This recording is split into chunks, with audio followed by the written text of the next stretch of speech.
Welcome to In the Zone with Chris Zander, where we talk lifestyle, entrepreneurship, self-care, and much more. So go grab a drink or a snack and come on back because it is now time to get in the zone. My guest today is a woman who has broken so many barriers, personally and professionally. She is an author, spokeswoman, CEO, and founder of Music City's most popular annual event, Women Who Rock Nashville. Let's welcome Dr. Tanya Davis. How are you doing, Dr. Davis? I am doing absolutely wonderful. That's good. You look good. You do. You look good. Thank you. I haven't seen you in a minute, but just to see you again, it's great to see you. Yeah, I think I was 62 and I'm getting ready to turn 65. Let me tell you, every time you state your age, it's hard to believe because you look 40. You look 40. I'll accept it. I mean, 65 is still young, okay? Yeah. But you get what I'm saying? Like, what's the secret? What's the secret? I'll tell people, just laugh. Laugh out loud, and stop stressing and trust God. Basically, if something happens, we know it's going to happen, right? Life's going to do its ups and downs, its twists and turns. But if you know what you know, you say you know it, you say you know scriptures, you say you believe in God, well, you got to do the work. You got to really let them know, hey, I trust you. I'm giving it to you, and I'm going to go have me a bite to eat. I remember going through something just recently, and I was coming back home, and all this stuff was in front of me, and I was getting ready to pick it up, and I got a phone call from Kimberly Golden, and she said, you want to go see Color Purple? And I was like, yeah. So I pushed it to the side, got dressed, went to the movies. We had to turn our phone off, right? And the answer I was looking for, when we turned my phone back on, I saw the text, and it was from this guy named Chris Bond. Wow. And he said, Kenny said yes. That's what I was looking for, the yes. Yeah. So I didn't have to stress about what was going to happen, what I was going to do about it, those type of circumstances. And so I do that a lot. Yeah. And that's helpful, especially for people because I'm 25. Yeah. So like for me, that's something that I can look up to because sometimes I can stress about the most small, minute things that are not really worth stressing over. No, they're not. But to hear that, it's like you have to give it to God and keep pushing, keep moving. Keep it moving. Yeah. I love that. So we got to start here. You are a Detroit native, okay? Yes. So many people say, what up, doe? That's the phrase. That's the phrase. Oh, my God. When someone says that, I know automatically they're from the D, right? Right. I want to know, what was life like for you growing up? Because you were very close with your mother, your parents, and you talk about being very close with your grandfather. So what was life like for you during that time? Man, I wish I could go back. I don't know why or anybody would want to say, I can't wait till I get grown. Listen, no, you are serious. I'm telling you, don't say it no more. I'm telling you that right now. If I can turn the clock back, to those days that, no bills, no problems. We thought we had something going on, but it was actually nothing because our parents took it all. Yeah. You know what I'm saying? All we had to do was get up, brush our teeth, wash our face, eat, get dressed, go to school. And that's it. And come home, do our homework. And that's all they were asking us to do, that's right? True. And we thought that was hard. Yeah. We couldn't even do that right? But now. Oh, my God. I wish I could just do that, So, growing up was beautiful. I was the only child. Yeah. I had a lot of friends who I called sisters, brothers, aunties, uncles. I still have a brother today that's here in Nashville with me. And, but it's just funny because you miss those things, you know what I'm saying? And you didn't know how grand you had it, And so, it was good. My grandparents loved me. My mom loved me. My father loved me too, but he stayed in the streets a lot, you know. And then my mom started chasing him a lot. Of course, she was young, right? Yeah. They had me 14, 15. Wow. And so they were almost like older siblings for you almost, right? Absolutely. Well, back then, when you got pregnant, they sent you down south. Okay. They didn't want nobody to know, and so you came back. And when I popped up or children popped up, they said that was their sister, their brother, their niece, stuff like that. You know what I'm saying? And so but it's very open now. But I'd say that to say they've been getting pregnant young since centuries. Yeah. You know, this didn't just start. Right. You know, so they want to blame it on what they see, what they hear, and all that. And our generation gets it so bad now because it's like everyone's having kids young. And I'm like, well, I look back at my grandparents and aunties and stuff. I'm like, they were having kids young too. So what's the difference? What's the difference? Yeah. We just make it seem like that. But my mom was 15 years old when she had me. Yeah. Yeah. So one of the things that you're very candid about is the life story that is like, I mean, just looking at you, no one would ever know this story about you. But can you talk about the time where you went to a trip to LA, to Hollywood, and that was just kind of like your downfall, essentially, you know? Oh, God. I didn't see it that way, though, at first, you know, because we took road trips. African Americans didn't get on planes a lot. It was get in a car with the chicken in the shoebox, right? And you get on down the road and you go everywhere you wanted to go that way, right? But to get on a plane was like going to Paris or France, you know? And of course, Hollywood has always been known for its, you know, the dream, or like New York, you know? And so... What time was this, like the 80s? Early 80s, late 70s, Okay. Yeah. And so, because I had graduated from high school and I graduated in 76. So yeah, about 79, 80, yeah. And I couldn't imagine going there to do what happened. I imagined myself becoming a star. Yeah. Yeah. We had a couple of people on TV, Angie and I can't think of his name, from All My Children. And you had a few, Sammy Davis Jr. and a few others, but it wasn't many. Yeah. You know, and so to see them for me was a action to say, I can do that too. I think if I get to LA, I'll make it, right? Yeah. Because it was a dream. When everybody saw that Hollywood sign, it does something to you. Yeah. I remember, you know, on the plane, you know, you're looking out the window and you finally see it. Oh my God. You feel like this is it. I made it, you know? Yeah, yeah. But I didn't know that Hollywood had its problems too. Yeah. And that's why I tell these kids, stop looking at people in fame and fortune, because they have a lot of problems behind the scenes. And we'll say we want to be like them, we want to be like this. And then next thing you know, they've taken their lives. You see what I'm saying? Yeah. Stuff like that. And you'd be like, why? She had all this money. Everything looked fine. Or they're not even in control of their lives. Yeah. We're seeing that a lot too nowadays. Absolutely. Or you see those videos where, you know, they have on all this jewelry and all this money and they're showing. And then as soon as they say cut, then everybody's coming in getting their stuff. You know what I'm saying? Yeah. The jewelry and everything, you know, the houses, the cars, and all those things. And I'm not saying that that's with everybody, but it's a lot of that, you know, and so it's misleading. Yeah. It's very misleading. Yeah. So for me to be there, now this is the era with Natalie Cole, Richard Pryor, you know, and stuff like that, you know, Red Fox's daughter, Debbie Fox, had a party. So when my girlfriend picked me up from the airport, she asked me, did I know how to freebase? And because I've been in the hood, sheltered from a whole bunch of stuff, I was like, yeah, because I was trying to fit in. Oh, girl, yeah. She said, well, we're going to the celebrity party. And I said, wow, we're going to the celebrity party. This is going to make my venture even more easier to be in a group of people that I was trying to connect with anyway. Because you were so focused on that. So you weren't thinking about not the drugs, someone trying to trick you up, that kind of thing. Yeah. No, none of that. I thought I was going to be in an atmosphere of money, of course. Yeah. But then also people who would inspire you to do more. Yeah. You know, become more and stuff like that.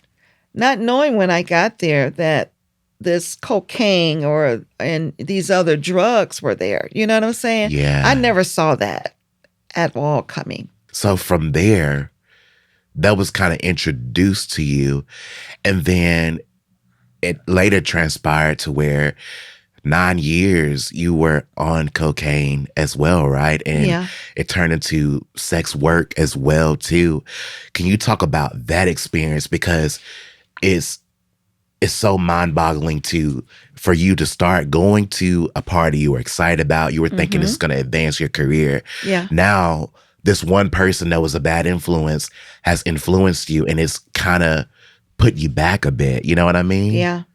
So what was that like? Well, to be honest, when I first did it, I didn't know what to feel. Yeah. I didn't know what it was.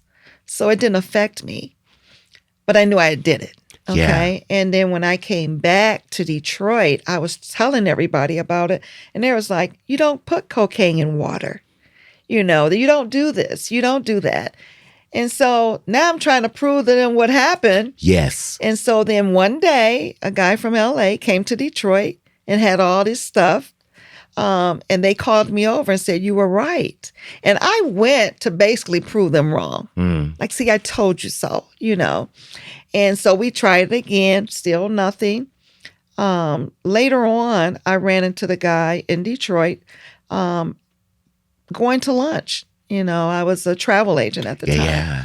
And I saw him. He asked me when was the last time I did it. I told him I haven't done it since then. He said, well, here's my number. Here's the address. I'm going here. When you get off work, if you're not doing anything, come by. And I drove to that place. It was the North End in Detroit. Mm-hmm. It was nothing like Hollywood, okay? And so when I pulled up, if he wasn't still in his car, I probably wouldn't have went in. Yeah. Yeah. And so I walk in this place. It has a smell that it's unusual. And anybody that's been on crack, they know that smell. Yes. Okay. Yes. And so after entering, we went upstairs. There was a mattress on the floor, a crepe for a nightstand. It had the alcohol, the cotton balls, and the whole plate and the whole 9 yards. The things to make crack, because this wasn't freebase now. Got you. Freebase was free of all the chemicals that could make you do sadistic things. Got you. Okay, because freebase cooked off everything. Okay, that was on it and brought it to its purest form. Got you. Okay, crack came out and they added all type of stuff, Yeah. And so I tried it there, and I remember taking this big inhale, and I held it for about a couple of minutes, and then I lifted my head and I blew it straight to the sky, and that was the first time I felt it. And then I wanted another, and then another. And so I tell people, I think the seed was being grown from the first 2 times. Yeah. I just didn't realize it. You know what I'm saying? But yeah, it became a whirlwind. And what I would say is that it becomes a lifestyle that kills you. Yeah. Not actually the drug. Because I tried to do that several times. Still couldn't do it. Yeah. I failed at trying to kill myself, right? But it's the lifestyle that comes with it, the things you have to do to get it, because you want more and more and more. And you find yourself out there. It was 9 years, sleeping in alleys, abandoned buildings, getting kidnapped, being raped. And all that became like, I wake up to do that. Wow. You know how you wake up and you say, okay, I'm getting ready to get dressed and I'm going to work. Yeah. And that was the lifestyle. It was the lifestyle that kills you. Yeah. It was the lifestyle that says enough is enough. Yeah. Yeah. So what advice would you give people who are in that soft spot where maybe they have used drugs and they're trying to create a new lifestyle for themselves, but maybe the people around them are not supportive, or maybe people are trying to talk bad about them and they just need real support right now? What should they do?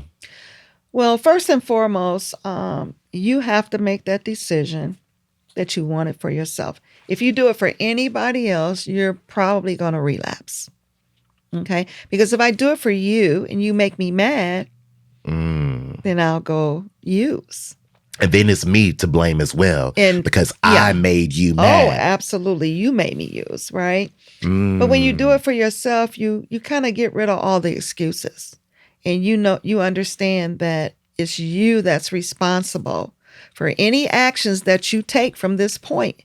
Because for you can't make me mad enough to go do that. For the baby, my daughter, she can't disappoint me to go get high. Yes. My mom can't disappoint me to go get high. There may be some circumstances that I have to deal with. And I remember this one where, I think I was almost going on a year. And I remember my mom coming in and her purse was on the couch. Yeah. And she removed it. And I was like to myself, I didn't say nothing to her. I was like, she's still moving her purse. But we have to understand that once we get clean, that doesn't necessarily everybody around you are ready to accept that you're not going to do this anymore because for so many years, you disappointed them. Yeah. When they thought it was over, then you went back. And then you went back again, So they don't know when is this going to happen. It could be 2 years later and somebody can relapse. You see what I'm saying? So it takes a lot for people to heal, children to heal, because they don't trust you yet. And, I appreciate you stating that because essentially when you're ready for yourself, you have to realize all the things that come with it. So, yeah. So it's not just putting down a drug. Yeah. Now you got to deal with life and life on its own terms. You see what I'm saying? Yeah. And you got to be strong enough to walk this thing back into society because society is not ready for you. You have a stigma on you. Yeah. You have a something on your forehead that says, I'm still an addict. Yeah. Those type of things. Even now, I got 34 years clean. I still can't get a job. Wow. And last year I was reaching out to an organization, caregiver. Yeah. Because I did that for my mom and I was very good at it, right? Yeah. And I'm like, okay, you know what? You haven't got the real estate off the ground. And I knew I didn't want to do hair the way I used to do it because I have carpal tunnel, I have frozen shoulder. It's a bunch of stuff, right? Yeah. But I do it off every now and then. But after doing one person, I feel it, right? Yeah. Now, I used to do 20, 25 heads a day, okay? But I can't do that way anymore. And then I put it down and I can always pick it up. Don't get me wrong. It's like riding a bike. But I didn't want to do that every day behind the chair because I spent my life making you beautiful, okay? And when it was time for me to do something, I was too tired. So I never did anything, right? So now it's like, okay, I don't want to do hair. I don't want to give my life to that today. I want to enjoy my grandchildren. I want to enjoy life. This is the last few years. So I want to, you understand what I'm saying? I want to be out to be able to make my own decisions and do what I want to do. But I was like, okay, at night, I can do this. Well, the firm had me do a telephone interview that Monday and it sounded so promising, right? Yeah. And I was like, okay, whatever I do, I have to have a passion for it. That's number one. Right. Okay. And so when they called, we were going through the interview. And then when she got to that question, have you ever committed a crime? And I said, yeah. She said, is it state or federal? And I said, federal. And she says, I am so sorry. Our company will not allow you to work, blah, blah, blah. And I was like, this is 30-something years later. And I just got my voting rights back 4 years ago. I could not vote for Obama. What? Yeah. So as the laws change a little bit, I'm able to do things, but they're not all changed. You see what I'm saying? I get exactly Even what you're in saying. the real estate, it was so disturbing. I said, you know what? I'm going to do real estate. Yeah. I loved it. Well, I've always been an investor. Absolutely. In flipping, Yeah. right? But I wanted to get the license and I wanted to make it a career. I said, I can give this 15 more years, right? And then I'm done. I'm selling the seas, okay? I'm going around the world on a ship. But it wasn't like if you wanted to be a realtor versus me wanted to be a realtor, okay?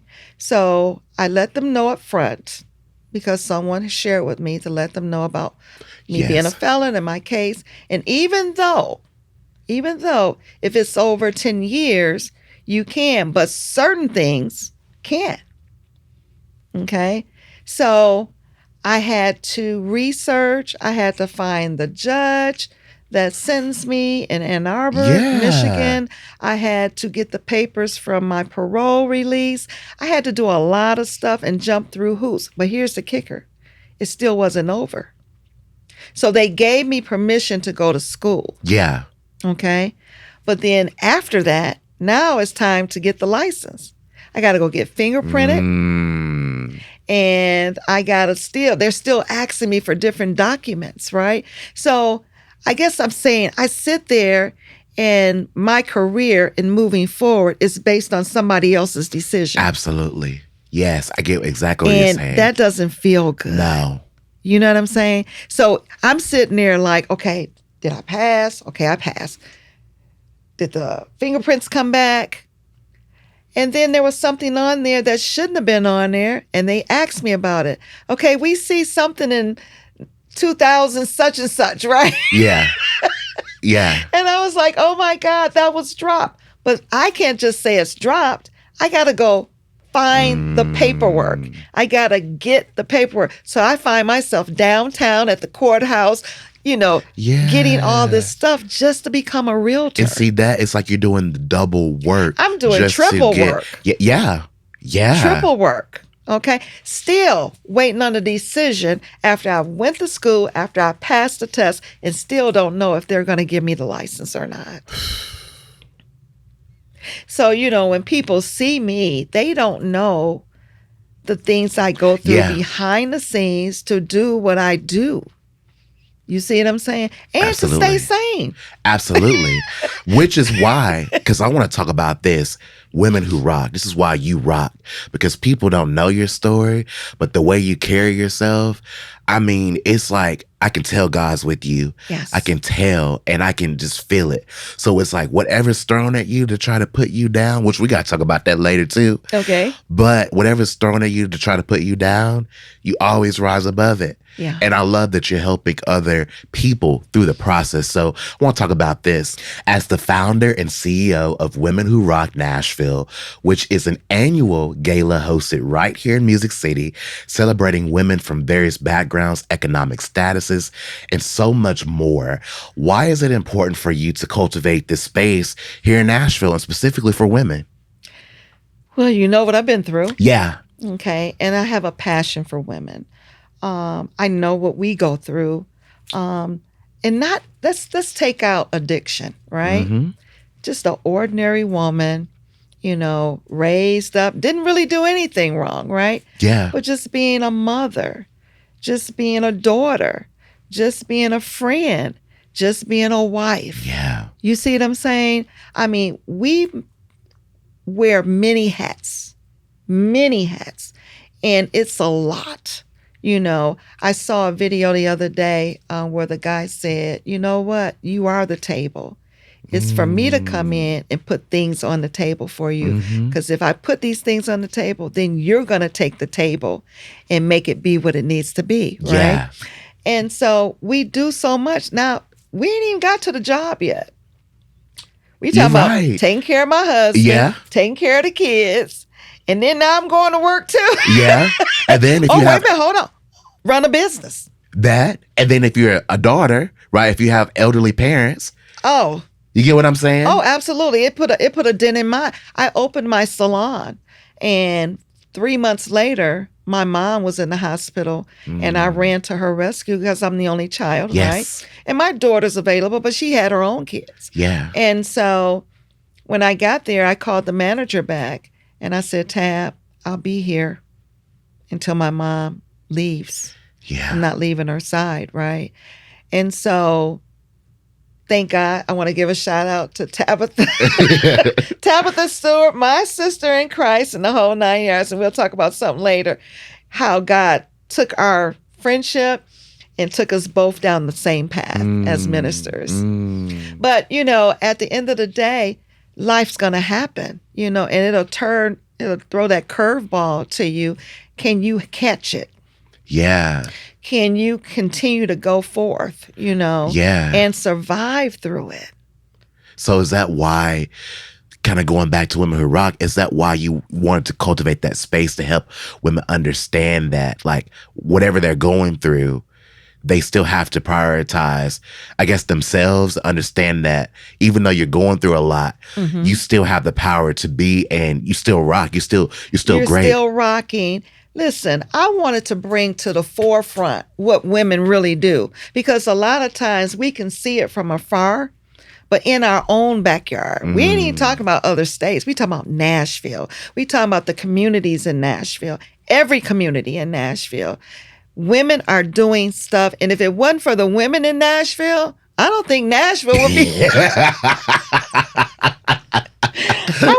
I wanted to show that, what I'm saying? I wanted to showcase that. I wanted to find out all these backstories. Do you understand? In the 4 years, we have discovered women we would have never discovered if it wasn't for Women Who Rock Nashville. Wow. Because I see other women organizations that do what I do. Yeah. But they bring sometimes the same people. They bring sometimes people you have to have status or influence or money, right? Well, our product is from the hood to the boardroom. Yeah, I love that. And so I just did not want to leave the people out who put their boots to the ground, okay, and really do the work. Because we can become, which is good, okay, let's say Oprah, to arrive at her status and still give back. That's one thing. But then to go out and do the work is a whole nother beast. Okay, whole nother beast. Being on the street, sitting in the alley with the alcoholic, riding down Jefferson and getting out your car and feeding them. Yeah. You see what I'm saying? Not paying somebody else to feed them. Right. You see what I'm You're saying? doing it. But you're doing it. So I wanted to make sure we involved everybody. Yeah. Because collectively we're all doing the same thing. That is arriving, giving back, and continuously giving back and pulling somebody else with you. Yeah. You see what I'm saying? Yeah. So whether it's, again, from the hood to the boardroom, we're all doing it. And I love that, because what's crazy about Women Who Rock Nashville, it started in 2019 for your 60th birthday. Man. And it ended up being this big event here in Music City. Yes. Like, everyone knows about it, which is it's crazy how that started. Just a nice celebration of you. And now it's like you're giving back. You get what I'm saying? Yeah. Well, it started giving back. Okay. Again, I think we talked before. Yeah. 50, I dropped it like it was hot, and I got back up, right? And then 60 comes around, and you think different. You do things that are more meaningful or more lasting, and you want to leave a legacy. How do people view you when you're gone? Okay. And so I knew I was going to have a sit-down dinner. I knew I was going to have a band. Yeah. But I said, you know what? I want to honor some women that work hard, like I do, right? Yeah. And do it all, give it all, and lay it all out on the table for others, right? Yeah. And I put it out there, and people start adding other industries, like, well, what about the nurses? Well, what about the doctors? Well, what about the cancer survivors? And what about this? And what about that? Which was wonderful. And you saw, it didn't go viral, but you saw the comments just stir up something that was just amazing. Yeah. It started to grow all these legs, and people started inboxing me. Big shout out to Kojo Co. She says, have you thought about a band? And I said, yeah, I thought about a band. At my age, we don't think about the DJ too much, right?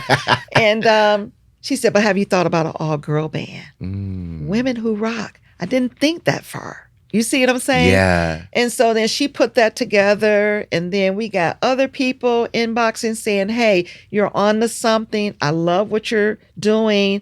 You need any help? Blah, blah, blah. And then Vicky Yakes I remember the legend. Oh my Nashville's God. legend. Oh my God. Yeah. Big shout out to Vicky Yates. Her heart was with us for so many years and just freely, gave us that. And so she said, well, I'm a woman who rock Nashville, and she's from Detroit. So, she's from my hometown. But, we knew that she rocked, right? Yeah. Oh, yeah. Everybody knew Vicky rocked. And so she said, what can I do? Yeah. And I asked her to host, and she hosted for 3 years. Actually 4, because one was canceled. Yeah. So the pandemic. For COVID. Yeah. But she was wonderful. She did any and everything. Even when we had to change some dates, she rolled right with us, and I just love her to death. Yeah. And so just people came on board. Influencer, the city got behind us, the mayor, influential people, judges. I mean, we start growing categories. Yeah. Political categories. Phenomenal women came from my friends. They were all in categories. And I said to the team, I said, you know what? This is not going to look good, because my friends was going to win. Yeah. And I did not want people to walk away and say, she only give the awards to her friends. Yes. So I pulled them out. And they didn't even know it. And I'm asking the team, like, how would you feel if I pulled you out? How would you feel if I pulled you out the category? And then they said, well, I don't know. I think, once I knew why, I would be okay. And then Charles Sneed, our director, he says, well, honor your friends. They're phenomenal women. That's how the phenomenal women category came about. So, I told the story, and they're thinking that night that their names are going to go up on the screens with the categories, and they didn't. So, I don't know, they're sitting there kind of figuring out what's going on. And then I finally got up there when it was my time to bring them up and tell them why I did. These were friends that prayed for me. These were friends that said when I wanted to quit, don't quit. It's not too hard. We got you. Even a friend of mine, and I'm just being transparent, her and I weren't talking. Yeah. And so when we started doing Women Who Rock, she reached out and she says, hey, I got some people that want to come. And I said, cool. And when I got to the award place and I thought about the friends, I was like, I can't leave her out, because she's still my friend. Yeah. We just had that little separation like people do. Yeah. Sometimes you need some time That's out, true. right? Okay. Yeah. But I loved her to death. And so she's sitting there with her phone and she's watching all these other friends come up. And I know, kind of feeling some kind of way. Yeah. But when I called her name, they said she dropped the phone because she was Facebook Live. Yeah. And they was like, pick the phone back up, pick the phone back up. Oh my goodness. Yeah. So I and she's my bestie today, and I love her to death. And big shout out to Denise Turner. And Nashville, I can honestly say, has embraced the things that I've done here. I didn't just start doing Women Who Rock. Over in the beauty industry, I did an award show, Rip the Runway of Hair. We did it at the Hut. It was a black tie event, and every community of salons were there. And then we did the hair shows. Yeah. I Love the Battle. And that turned that went so big. Student Life, Vanderbilt Student Life Center, we packed that out with 800 plus people. They were even in the windows displaying hairstyles and models and the whole 9 yards. So I would say magazines I've had here. One Lifestyle magazine, ICE, Innovative, Creative, and Extraordinary. And that was displayed with all the communities. So the one thing that I can say that I've done in Nashville, I've never left anybody astray. I've always went for all the communities: Kurdish, Hispanic, Latino, African American, LGBT, whatever it was, as women, because I think that's important, for us all to support each other. And the one thing that I can see after God had manifested this thing, because it wasn't me. It's going to be my birthday. We were going to go away and then come back maybe in 65, right? 70 and those things. But that night, what it did to women, the inspiration, the empowerment, we couldn't stop it. We knew we had to keep this going people coming to me saying, look, I felt like I was at the Oscars. Yeah. There were people that wanted to come that couldn't come. There was a attorney, and I can't think of her name. This was in 2019. But she bought 3 tickets just to invest, to support. And she said, give them to somebody else. This is what I'm talking about. Like, people were buying tickets that weren't even coming, just to support what we were doing. And so then there were women who wanted to come who didn't have the money. So we were able to give them the tickets. We've been able to give them gowns. We've been able to get their hair done, their feet done, the makeup done. And my salon at the time would even do their hair. So, it's more than what people have saw. Yes. Just coming to the event dressed to the nines and getting an award.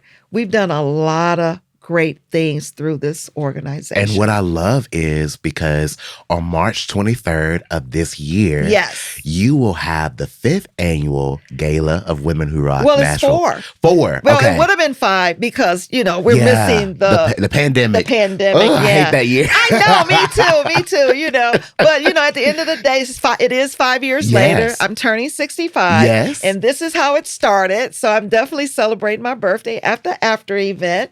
So what can people expect this year? 65, 4th annual year of Women Who Rock Nashville. What can people expect? What are you excited about for this year? Like, what can people expect? Well, first and foremost, the growth, right? It's always been about production and making this product be live for TV. Yeah. Okay. So we have mimicked that throughout the years, and we have become so spectacular at it, right? I would say we're ready for TV. Okay. This year we have Nikki D. Ray, Channel 5 Weather News. Now, people watch her just to see what she's going to have on in the morning, right? And then, of course, Larry Flowers. He's a former Channel 7, Channel 2, I think it is. And then, of course, the president of a Kappa club. And that's huge now, especially since the Super Bowl, right? Yep, that's right. So to have them 2 on board, and they are very excited to do whatever I need them to do. So it's going to be a lot of surprises with them, of course.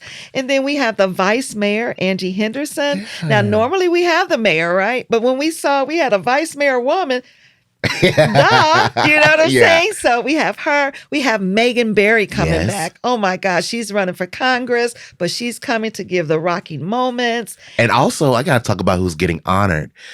I just love her, Tawanda Coleman. Tawanda, oh my God, yes. Look, she put that retirement. I said, we got to get her this year. We can't let another year go by. And we have surprises even with that. Dr. Glenda Glover, our Lifetime Achievement Award, man. Oh my God. I cannot wait.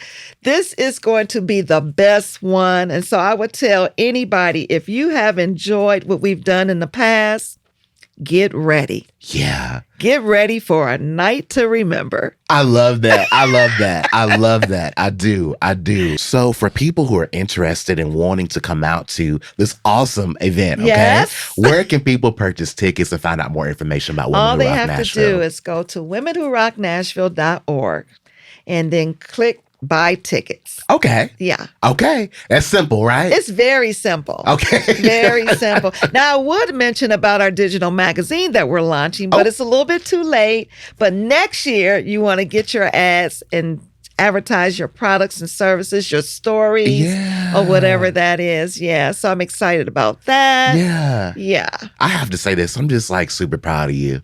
And I say that because like the first year was awesome. But each year it grows, but also not just about the growth of the event itself, the way you're giving back and helping people, helping women, and even men feel seen and like community stuff. I love that. I love that. Well, you know what I love about our product? The men love it. Yeah. They pull me to the side as I'm walking through the crowd or whatever, and they'll say to me, I did not know where my wife was taking me, but I told her, get our tickets next year. Yeah. Because they enjoy it. And so when you can satisfy the men, because we drag them along to a whole bunch of different galas and events and stuff like that, and they enjoy it. Yeah. I had one girl say, I was in Vegas and my husband was buying his suit for the Women Who Rock. I think it's just because, too, think about it, it's so many classic, beautiful women at the event. And to see, like, if your wife, your sister, your mother, whoever is getting honored, you feel empowered even as a man because it's great to see. And I love that you're inclusive of all women, but it's something nice when you see an African-American woman, especially in my case, when I see that, when I see an African-American woman being honored, and an African-American woman CEO and founder is the one that's honoring people. I love that. Yeah, absolutely. I just feel like, we all have been through, and we all need to be honored. We really do, for the great things that we are doing in the community and giving back, And so I'm excited this year. I'm telling you, you do not want to miss it, okay? You do not want to miss it. And we're over half sold. So we got about 5 VIP tables left. Yeah. And we got about 9 general admission tables. Yeah. But in between that, there's a bunch of fast. seats. Tickets are going to go fast. It's March now. I mean, look, that was last week. Yeah. I haven't checked this week yet.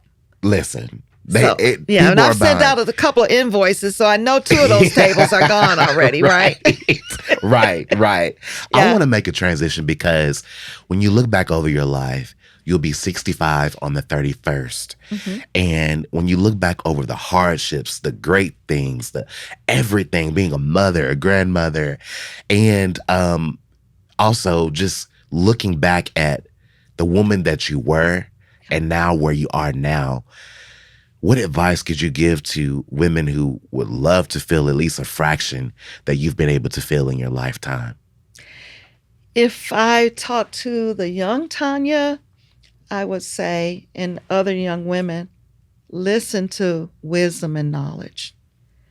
You could skip over a whole bunch of stuff. Listen to the people who talk to you, because I talk to plenty women, plenty young women, and I know we would say, I got to find out for myself. But why? When we've already experienced it, we've already paid the price for you, so you don't have to go through those things. So if you just listen, I can honestly say everything my mother said, she was right. And we get to this age and then say that, you know what I'm saying? Like, I was able to tell her, though, before she died, Mom, you was always right. Always right with the men in my life, always right with the friends in my life, always right. And I didn't listen. So I would share that with younger women. Just listen. There's some things we want you to avoid. And just know that your parents and others want the best for you. And as a man, I received that too, because men need that same talk as well. Absolutely. It's be able to listen, take that wisdom and listen to it. Yeah. Digest it. Digest it and do something with it, because you don't have to go through things. You really don't have to go through that. You choose to. Yeah. And then sometimes we have to throw our hands up and say, she's just going to have to learn on her own the hard way. Because we know it's not the good way. Yeah. We're trying to get you the boy so you can have the good life, right? But if they would just listen, and I think I wish I had a listen. Yeah. I wish I had a listen. So I have to ask this as well. Your mother unfortunately passed away during the pandemic. And you talk about the big influence she was to you in your life. Yeah. If she was here today, what would you like to say to her? I would just say, Mom, I did it. I would say, Mom, I did it. I did exactly what you told me to do. When she passed away in 2020, I was in the MIT class at Mount Zion. And 2 weeks before I would finish. And I'm sitting there on the couch and weeping. Yeah. And she says, you can wipe all those tears. Get up and get them moving because we fight. Wow. It was just her voice still there, is today. Yeah. Okay. But that's what she said. And so when I finished that, then honorary doctorates start coming my way. And I received those. And then just awards from everybody. I think I got 3 awards last year between this, and I'm getting the Women of Influence Award in April. Congratulations. Thank you. Absolutely. Thank you. So that's probably the biggest award I've had, out of all of them. But I always say this, no matter how small, no matter how big, they all mean the same to me. Absolutely. Because they came at certain times in my life when I really needed to know that what I'm doing is not in vain. And people see you. Now, if you say you don't care about that, then you're lying. Yeah. We all want a pat on the back every now and then. Yes. Just to give us the energy to know that we're doing the right thing and it is affecting the masses. And when you hear young people, I think one of the biggest awards I love was She's So Dope Award with those young girls honoring me, at this age. Yeah. And it did something to me. It was good though. You know what I'm saying? To know and just being in the room with them and they doing their thing now. Don't get me wrong, but to know that, you hear from them, man, I watch you. I look up to you. You're my inspiration. Absolutely. And stuff like that. It matters. Yeah. It really do matter. And you have to continue on that journey because it's not for you no more. It comes a turning point where it's not for you. It's for other people. It's for my kids. It's for my grandkids. It's for other women to know that if I can do it, anybody can do it. And do it well. Do it of excellence. And you see what I'm saying? That. Represent whatever you're doing, do it well. I love that. And I have to say this. I want to deem you this title, the auntie of Nashville, because a lot of ladies do look up to you. Yeah. And a lot of even men look up to you and have so much respect for you. So we call you Dr. Tanya Davis here in Nashville, but we're going to say Dr. Auntie Tanya Davis. Hey, and I receive it because I'm going to tell you some names that I used to have. I don't have no more. And I would say this, leaving you with this. He will change your name. From prostitute to crackhead to not going to be nothing to doctor to respect to auntie. You see, sister, sister in Christ, woman of God. Yeah. Come on now. Yeah. That was nobody but Jesus. And I receive it today. I do. Oh, don't make me cry. Okay. I know. Okay. So in conclusion, oh my goodness, trying to hold them back, trying to hold the tears back. But in conclusion, where can people follow you? Because people need to follow you and they need to keep up with you. Where can they follow you on your social media platforms? Okay. Well, Instagram, I am Tanya Davis. And then we have the Women Who Rock Nashville. And then I have Dr. Tanya Davis on Facebook. Now, I do have Tanya Davis, but I haven't been in that page. They locked me out about 5 years ago. And I have to go back over there and get pictures and stuff. Yeah. It's so funny to do that. But our Women Who Rock Facebook page has been taken over too. So we're going to launch a new page soon. And before we close as well, because you also, people don't know this as well, but you go through so much with people trying to stop you. You know what I'm saying? Mm-hmm.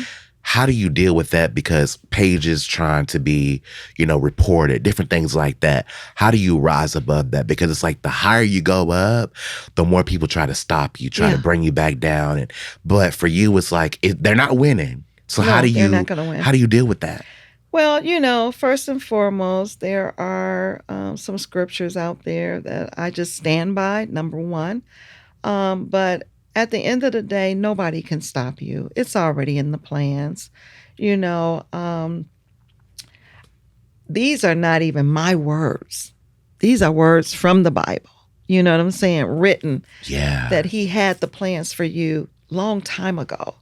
The trials, the tribulations, all this was already in the plans, and he knew who was going to survive through them too, and I'll tell people, when they say he don't give you more than you can bear, I be like, these shoulders getting heavy, Lord. Okay?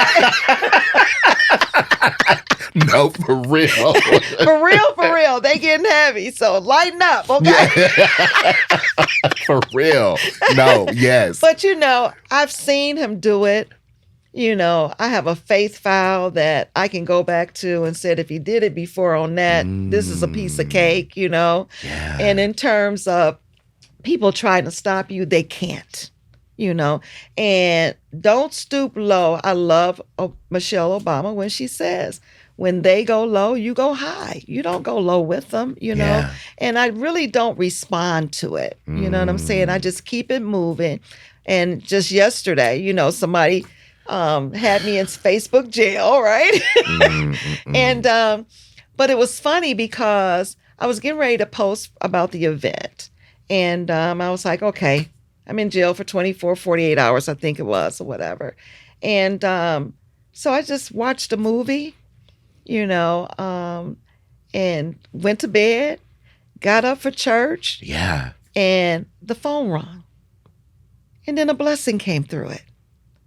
And I couldn't even be on Facebook, but I was still being blessed. The organization was still being blessed through that process. So, hey, I went to praise God, and when I was able to get back on, I shared that. And I wasn't sharing to say what the haters are doing, but I was sharing that when they do that, they make you elevate more and make you prosper more. You know what I'm saying? So just know we need them around sometimes. You know what I'm saying? I'll tell you this too. When I first moved here, I built my house from the ground. And in that process, right before closing, the underwriter and them will check everything. So they called back to Detroit at the salon to verify my employment. And somebody said I didn't work there. So I lost my loan. And I was frustrated. Like, why would they say I didn't work there? And I'm talking about many years, right? So make a long story short, my realtor called me a week later and she said, are you sitting down? I said, no, I'm standing behind this chair. And she said, go sit down. And she said, guess what? She said, I got you 100% loan. I was only 80% approved. I would have had to put 20% down. She got me 100%. I immediately called the owner. His name was Carl Reed. And I said, Carl, take the phone and go stand in front of the middle of the floor and put me on speaker. And I said, hey guys, how y'all doing? This is Tanya Davis. I just want to say whoever answered the phone and told the underwriter for my deal that I did not work there, I want to say thank you. Because now that opened up a whole bigger blessing. Man, a bigger blessing. I didn't have to put anything down. And I took the 20% and started buying furniture. Yeah. So it just worked out for the good. And that's when I said, no weapon formed against me shall prosper. Amen. Yeah. Amen. Yeah. Well, Dr. Tanya Davis, thank you so much for coming today. I really appreciate your time. My absolutely. pleasure. Absolutely. Yes. And for those of you tuning in today, make sure you check out Women Who Rock Nashville. You can go to the website, purchase tickets, and find out more about Dr. Tanya Davis. Thanks for watching today. And until next time.